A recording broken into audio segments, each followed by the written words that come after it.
So 3 years ago, I spent $3,500 on this TV, which is supposed to look like a painting. But was it worth it? So this is the 85-inch Samsung frame, and after living with it every day, here's what it does well and where it falls short. First off, art mode genuinely looks like a real painting. I've actually had people come over while it's in art mode, and they genuinely think it's a real painting until I open YouTube or Netflix or something. It's great. The matte display cuts down on glare and reflections, giving artwork a super realistic look. But when it comes to movies and TV shows, images look kinda dim, especially in a brighter setting. Colors aren't gonna pop as much, and HDR isn't as punchy as you'd get from a traditional OLED TV. Also, if you wanted to display more than the 20 default pieces they have to offer, you have to pay a $5 monthly subscription.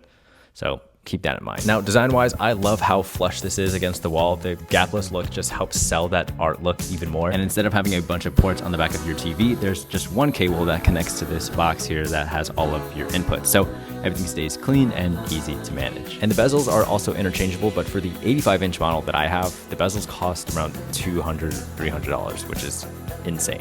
Now, when it comes to actually using the TV, I'd be lying if I said it was all smooth sailing.